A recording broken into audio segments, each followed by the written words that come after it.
This is Malini and you are watching Edification. In this video, we shall learn about the different types of elements in electric circuits. The various elements used in electric circuits are classified as active and passive elements, linear and non-linear elements, unilateral and bilateral elements, time variant and time invariant elements, lumped and distributed elements.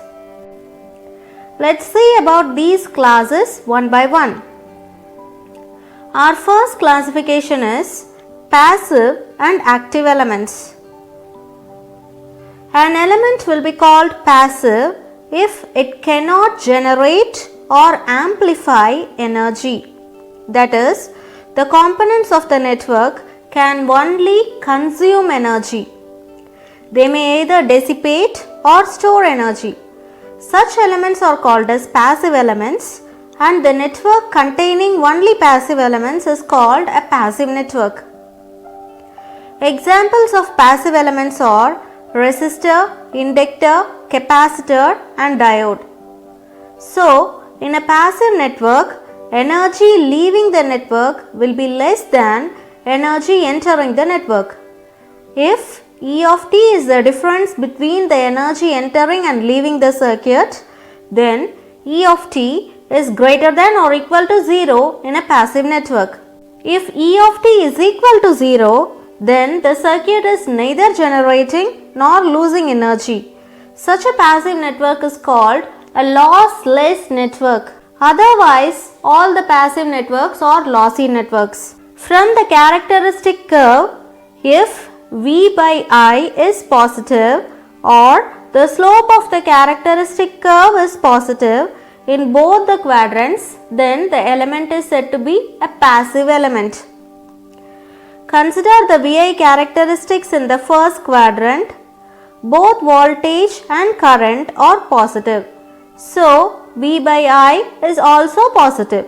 Therefore, this is the VI characteristic of a passive element. Similarly, in these two VI characteristics, the curves lay in the first quadrant and third quadrant. In the third quadrant, both voltage and current are negative, so V by I is also positive. The slope is positive, indicating a passive network. In an active circuit, E of t will be less than 0.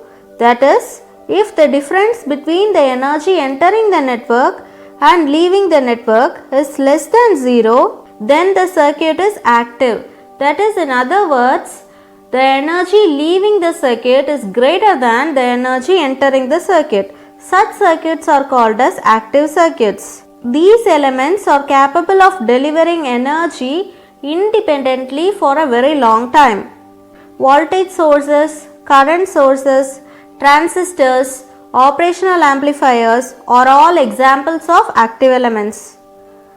From the VI characteristic curve, if the V by I is negative or the slope is negative, then the element is called as an active element. Consider this VI characteristics. Here, the curve is in the second and fourth quadrant.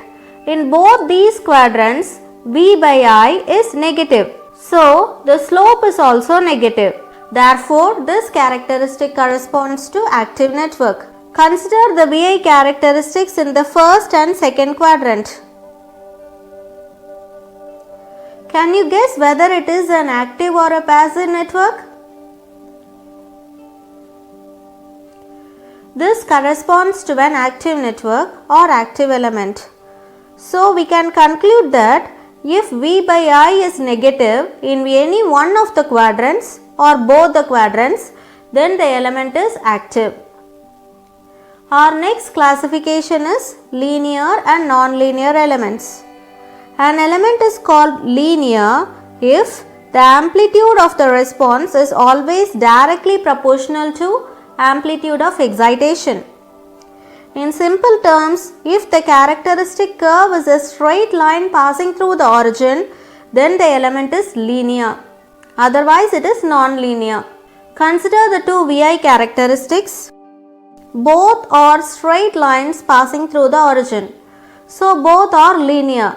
If the response is not proportional to the amplitude of excitation, then the circuit is nonlinear. You can clearly see in these VI characteristics that all are non-linear. The first three graphs are not straight lines. The fourth one is a straight line, but it is not passing through the origin. The next characteristic curve passes through the origin, but it is also not a straight line. So all five characteristics are non-linear in nature. Our next classification is bilateral elements and unilateral elements. In bilateral elements, even if the polarity of voltage is changed, the VI characteristic will not change. Resistor, capacitor and inductor are all examples of bilateral elements. In a unilateral element, changing the voltage polarity changes the entire VI characteristics. For example, diode is a unilateral element. In these VI characteristics, it can be seen that when the voltage polarity changes, the shape of the curve remains the same. Such elements are called as bilateral elements. The next set of graphs indicate unilateral elements. The last graph among the unilateral element corresponds to that of a diode. In case of a diode, if it is in forward biased condition, it acts as a closed switch, whereas under reverse bias condition, it acts as an open switch, and only a very minimal current in order of microamps flow through the circuit. Thus, change in voltage polarity causes changes in characteristics. So, diode is a unilateral element. All linear elements are bilateral, but the reverse is not true. The next classification is time invariant and time variant elements. If the parameters of the network elements do not vary with time, they are called as time invariant elements. Otherwise, they are called as time variant elements. Continue watching. Thank you.